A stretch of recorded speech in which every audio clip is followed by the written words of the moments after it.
Going live, take two. Hey everybody, how you guys doing this afternoon? Well, at least here in the United States. If you're somewhere else in the world, hope you're enjoying your evening or your Monday, February 1st. I can't believe it's already February, but I wanted to pop on here briefly to talk about why black spruce, why I suggested black spruce. So if you're watching this at a later time, yesterday on Instagram I created a post that gave suggestions for essential oils that would be good for people who are taking an aromatase inhibitor. I didn't identify it as just breast cancer because I do know that aromatase is also indicated in a number of autoimmune disorders and prostate issues and so forth. So that said, I've written a lot about it in my ultimate guide. It's currently archived. If you go to synergessence.com/ultimate guide, you can find a number of posts, and in there, if you want something specific, just message me and I can give you some point you in the direction of, or actually give you links to specific articles that talk about aromatase. But the ones that I go into about vitamin D and so forth, definitely in there. So aromatase, for those of you who are unfamiliar, is a chemical that's produced by the body. And when I was diagnosed with my breast cancer, and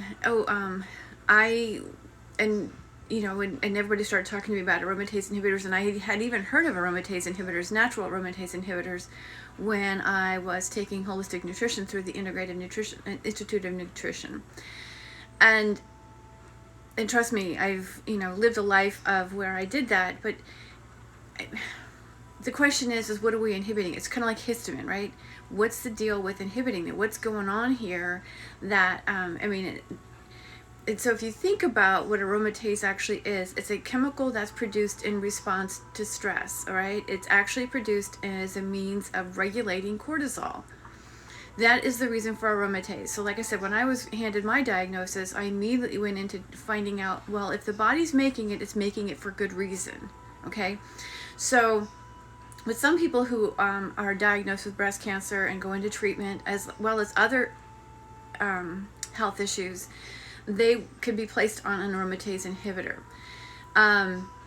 for the sake of knocking that chemical down, because what aromatase does is it actually converts androgens into different forms of estrogen, hence your estrogen-related breast cancer, right? And also, but mind you, estrogen is also indicated in autoimmune disorders as well as prostate. And so how that works is the way the body metabolizes it and utilizes the secondary metabolites, which sometimes can be toxic. So that said, what we do typically is go into wanting to block aromatase, to stop it. And I could give you a list of natural aromatase inhibitors, but the fact is why is the body producing it? Again, it's a stress response, okay? It's simply a stress response. So the best thing that we can do, if you're not currently diagnosed with any health issues, is definitely include things like white button mushrooms, mangosteen. Mangosteen is actually a really good aromatase inhibitor. So I'm giving you some nutritional suggestions if you do not take medications. This is the reason why I'm going to mention why black spruce was suggested. So mangosteen, zinc, two different products, right? Zinc as the supplement. Mangosteen comes in powder form. You can, I think it actually comes in supplement form. White button mushrooms, these are definitely forms of, I think actually grapeseed extract is also, you can take a tablespoon of that, is also considered a natural aromatase inhibitor. But there again, it's what's the sense of eating foods or consuming things to help inhibit this particular chemical if we're not going to self-regulate our stress, and actually assist the adrenals. So that's the big question there. And if you don't take, I have to underscore that, if you do not take aromatase inhibitors, then you're welcome to even use the essential oil sandalwood, because it contains constituents, specifically santalol, which is known to help regulate estrogen levels. So you can you can use the sandalwood. Now that I said that, if you take an aromatase inhibitor or any sort of chemo for breast cancer, in fact, even if you're on a birth control pill, I don't recommend using sandalwood because it has a very, very specific influence on, here we go again with the faded screen, a very specific influence on estrogen. So, and I do not agree with specifically controlling a chemical if we can avoid it at all costs. The occasional use of sandalwood, I mean occasional, like maybe once a month, if you take those medications, that would be fine. But if you don't take any of these medications, then you're absolutely okay to include sandalwood in your daily lifestyle. Again, with the other foods, like I said, with zinc and mangosteen, especially if you're concerned about autoimmune or these types of estrogen feeding cancers. So, down to my suggestion on black spruce. Why black spruce? Well, as I mentioned, the aromatase is produced for the sake of helping to modulate cortisol levels. And it's in response to high cortisol. So, but if we're taking an aromatase inhibitor, it's not making any sense based on a lot of information that I've recently, just through my own research, in line of questioning, have uncovered some work through Baylor Medical School that was done over 20 years ago, you guys. It was done over 20 years ago, and they're talking about CYP inhibition, which is the liver enzymes that are used to detox and metabolize medications and other chemicals such as essential oils and herbs and so forth. And these plant chemicals are also can also have the potential to be an inhibitor. In fact, I'm going to give you a personal invitation right now to join me on Revolutionary Aromatherapy on Facebook. It's a private group, but this is where I'm going to start getting real specific with constituents. In this particular week, I'm starting with one that's found in a number of citrus oils that I commented about yesterday as well, talking about why you don't want to use grapefruit and lime and bergamot and lemon if you use an aromatase inhibitor. But if you want to know more about that, I would love for you to join me over there, because again, each week I'm going to start getting very specific about certain plant constituents. However, I lost my train of thought. I was talking about black spruce. Why black spruce? Well, and why not regulating? Oh my gosh, you guys. So I'm just going to jump into why black spruce, and if it comes back, oh my god, now I've embarrassed myself.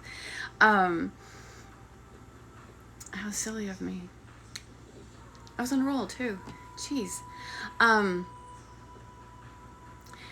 Simply because I don't agree with regulating specific chemicals if we can avoid it at all costs. Because once we consistently use something that is influencing a very specific chemical, then we are disrupting systemic balance. That's where I was going with this. I got it. It came back. So there's very specific constituents also that are inhibitors. And in this document that I found, this research that I found through Baylor, they were very, very clear that if you use 2 or more drugs, they even refer to food interactions at that point, that are known to inhibit a specific any enzyme, but they were talking about specifically the 3A4, which is a primary one for metabolizing medications and other chemicals. If you use 2 or more inhibitors on that enzyme, the stronger inhibitor is going to raise blood serum levels of the other chemicals. So that said, if you're taking something that is an excitatory, that creates kind of an excitatory, a stimulant type of activity in the body, what you're going to have is, if it's a stronger, if you have to use something else that's a stronger inhibitor, you could offset it. Let's just say the other one is more calming, okay?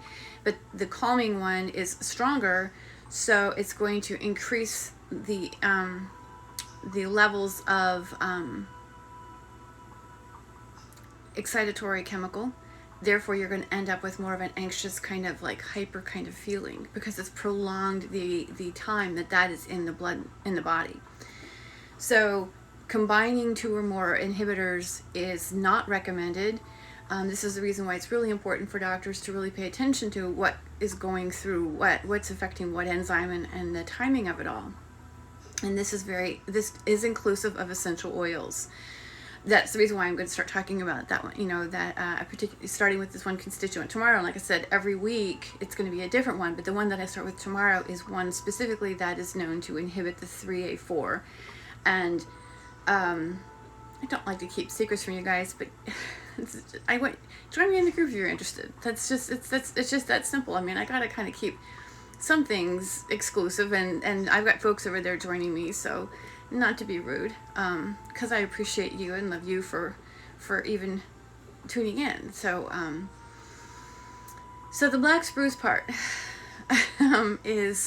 has everything to do with the fact that black spruce supports the adrenals. It supports the hypothalamus pituitary adrenal axis.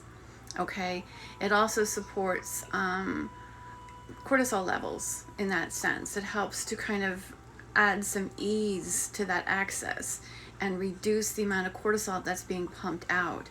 So it's an indirect way of controlling or modulating cortisol through a systemic effect that doesn't influence aromatase or cortisol directly, if that makes any sense. And so you don't have a clash of an inhibition at the 3A4, and yet it's still supporting the hormonal system without, again, influencing the effects of the medication. That's the reason for the black spruce. And as I said, the other ones, the mangosteen, the zinc, and the white button mushrooms, those are really good natural aromatase inhibitors, and that's more for prevention, because where I have come to, based on my own experience, is for as long as I've worked to protect myself from developing any sort of cancer or what have you, I lived the lifestyle, I used the oils, I ate the diet. I mean, I did everything that was suggested, and I still ended up with the diagnosis. So there's more to it than that, and that's really what provoked me or prompted me to begin to research at a deeper level. And that's why I come to you with this today, because for as much as we want, I mean, I don't mean to discredit or discourage a healthy lifestyle, absolutely, but more importantly, we want to really implement a strong mindset, emotional resilience. And this again is another place that oils come in, but I don't want to get into that today. It's just really about doing everything we can to thwart the stress system so that we are as well protected as possible. But once we get into a disease situation and the body is struggling with an illness, the use of oils is not sufficient enough. We don't get high enough dosages, but you can actually work to go sweetly with medication and oils. So that said, black spruce for sure. And when you are taking medications, or black spruce period, but just don't use sandalwood either, based on those other things that I suggested yesterday, which I said were lime and bergamot and lemon and grapefruit. So yeah, so that's where I'm going to leave that. And again, one more invitation to revolutionary aromatherapy. I do have one nutritional suggestion for helping with cortisol, and that is ashwagandha, which is good whether you're taking medications or not. So if you take meds, that's okay with meds. If you don't take meds, I highly recommend it, because that is yet another way. Because see, this is just it. When we start to get super amped and stressed, it is oftentimes difficult for us to catch ourselves. And it begins to throw off our sleep cycle and whatnot. And ashwagandha will actually help facilitate a better night's sleep. and begin to help build that emotional resilience as well. But you definitely want to include oils in that. So that said, let me know if you have any questions. Black spruce is a plus if you take an aromatase inhibitor because it supports the HPA axis and helps to regulate cortisol naturally without influencing any specific chemicals. And that's a really beautiful thing. And until later, you guys enjoy the rest of your weekend, or happy Monday to you.